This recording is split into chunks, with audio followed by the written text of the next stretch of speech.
how's everybody doing? So basically for my backdrops, my shops that I have that you've seen in some of my photos, I use, this is the packaging out of a big screen TV, and I was looking at it and I go, man, that's like a building facade with some garage doors. And then I also have the taller ones in the back for the more industrial, larger doors. So if we take a quick measurement here, let's see. These are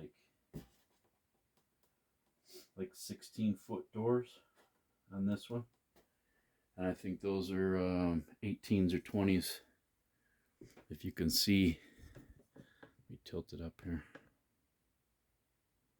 You can see that building right there. Those are like 18-foot high doors. Those are my silos as well, coming for another project. But yeah, if you can get any of that foam packaging for flat screen TVs, definitely, you know, hit it with some paint, whatever color buildings you want. I'm using gray, satin, I think it's exterior.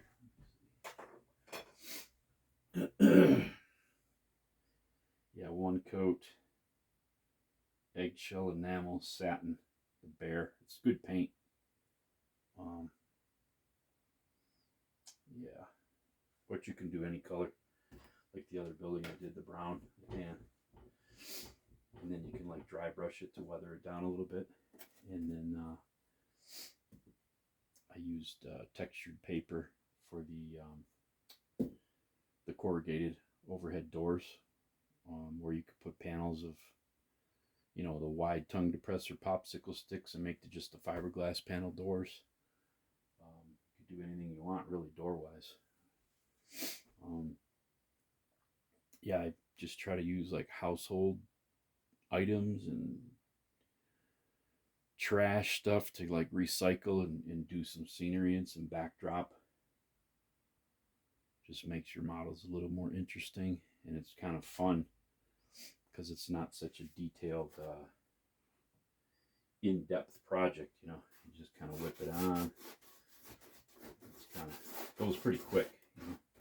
It's all water based, and then you can leave the texture in the foam if you want, or I was even thinking like some real fine sand or whatever. You can like shake it over the top to give it like concrete texture or shotcrete texture, however, whatever you want to do. It's up to you. You can face it with plastic. You can face it with different types of construction paper, you know, for a smooth look. Whatever a building is made out of, you could do brick pattern on it, whatever, you know. Just have fun with it. I'm putting it on kind of thick because I want to seal up the, you know, like the cell structure of the foam. Make it look more like a concrete building. You know, like precast, tilt up construction type of thing, you know. But that definitely has like a good industrial look to it. These shorter garages will be like more for like pickups. You know, you could probably sneak a truck in there. Smaller stuff, skid steers, pavers, you know, the smaller bays. And then the I'm just using a foam brush, El Cheapo. But on this side over here, you can see I'll probably maybe put like a little concrete pad right here and a man door, you know, or like a half-ass office over here on this side, and you know, attach onto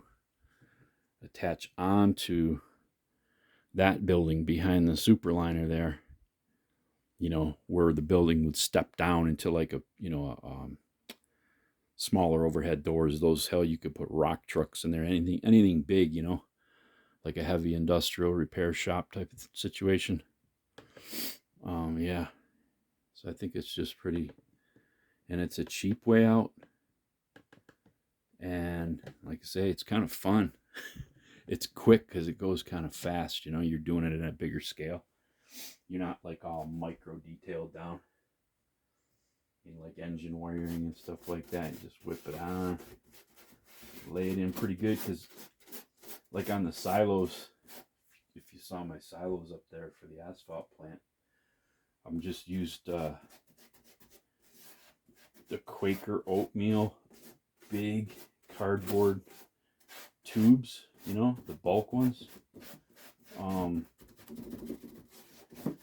and super glued them together, put like some wide masking tape around the band. Let me roll this up. You know, that's my second coat of paint right there. And the GenCore one on the right has been wrapped with like the corrugated, like the older silos with the insulation on them. That's been wrapped with the corrugated cardboard. And as I build up consecutive coats on the other silos, you'll see there's the gray one I just painted right there. And once you get your white doors put in there, man, that thing's gonna look cool. And if you look at the right side, I'll focus in on it. You know, you could put another man door to the right of that as well. The light just did weird shit. So yeah, I got a lot of projects going on, and the room is super small, so maybe in the future we'll extend the garage and I'll get like an upper level, you know, hobby room or something over the top of the garage, set up with air compressor down below and to airbrush and a paint booth and the whole deal. But now I'm doing it in a spare bedroom, so we're working with what we got. But yeah, that's going to be the 3 silos right there. The 2 smaller ones to the left probably be the hot oil tanks. And then the taller one to the left is going to be the actual mixing drum itself with the burner blowing through the center of it. And like I say, that was my initial GenCore silo. One that's like an older style, like I say, with insulation on it, and the insulation is not super smooth on a lot of them. So as I paint these newer ones, man, the new silos are pretty smooth and pretty slick looking. So I'll be building up multiple layers of paint. That's like 2 coats right there, and trying to get away from the cardboard, you know, the glued joint of the cardboard, the way they roll it. And if that doesn't work, I'm going to probably take like construction paper or something and line them, you know, skin them on the outside with a little bit of texture, you know, because it might be a little bit too smooth if you use like plastic pipe or cylinder or something like that. I don't know, it might be too slick looking. I kind of want a little bit of texture to it to give it some visual interest. So, but yeah, some of my stash there. We'll do a video of my stash stuff soon. But yeah, we're gonna keep going on this building here, and then I got some like brickish red. So that piece of foam that you're seeing that the shop facade is laying on with the can of paint sitting on, we're gonna do that like brick red and see if we can't make like some kind of a brick looking wall, you know, maybe to put up behind the building or something, like a backdrop. So yeah, we'll keep going. Let's show you the messy bench. That's the paver in progress over there. But sometimes you need like a little break and you just jump on something else that you can bang out kind of quick. So I wanted to get into the silos because I had collected the oatmeal containers. So I had like 4 of them because I try to eat oatmeal every morning health-wise, you know.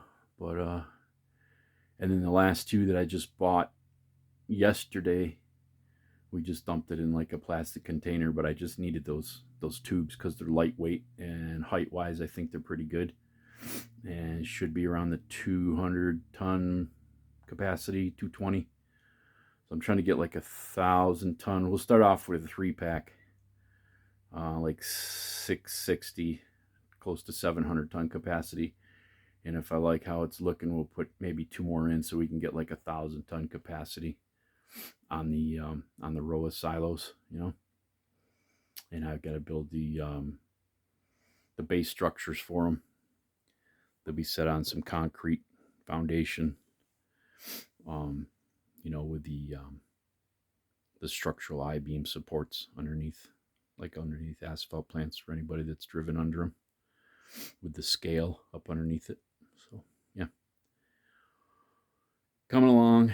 And I want to also like extend my layout table, because I'm gonna need more room. I think I'm gonna make that componentized, like with a conveyor, the slack conveyor that feeds the top of the silos.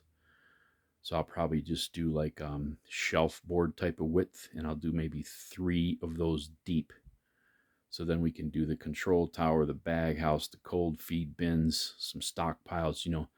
So if I ever take it to a show or anything, then we can slide that all together, you know, and have a decent display on a bigger table in a bigger area.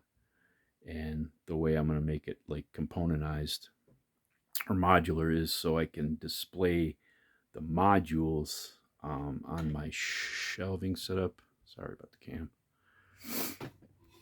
So that's some of my built stuff. But I think these shelf units are probably going to go away because they take up a shit ton of space in here. They're super handy and they're strong, but I want to light the shelves. I think I'm going to go to like that type of a setup where I can put some lights underneath. Sorry for the pink. Those are out of my wife's hair beauty supply store. But we've repainted them black, and this is great storage. And I like the system of that. I can put a lot more trucks in there. That's everything that's like got to be restored and soaked and stripped and repainted. But yeah, I'll get to more organization. I got to build some more cases, get some things enclosed, safed up a little, you know. And lose this light. Maybe that's, there we go. A little better, sorry. Then I got my new camera charging. I got a tripod that I'm actually holding in my hands and panning around. So yeah, we'll keep working on our video production. I got some HO shit right there, which is cool. I'm gonna do like a little mini diorama for that because it's kind of quicker. Yep. That big cat, we're gonna detail that thing out, put it as part of the quarry, you know, like to feed the asphalt plant. I got a couple loaders. That loader is gonna be part of the plant as well. Got some Johnny Lightning stuff down there, all kinds of crap. Trophies. Sorry about the cam, but yeah, I'm right up to the ceiling, maxed out. Yep. That's the shop. We're going to expand on that as well. Make it a little bigger. Make it like one panel, like a removable magnetic sidewall. So for photography purposes, so I can get down low in there and take some good shots. Get the air compressors finished up. You know, more shop tools coming. I have a shit ton of stuff that I have to put in that shop, and I can get some better photographs with some trucks in there. But I'm just giving you like a quick, the nickel tour. That's all my parts, kits. That red bin right there, that red bolt bin you're looking at is like full of shop items, you know, jack stands, jacks, drums, you know, a lot of stuff that I scratch built for the shop. That's all my like rod, tube. I'm going to organize that. I got a couple new organizers. And there's my on-call phone. I'll get back with you later.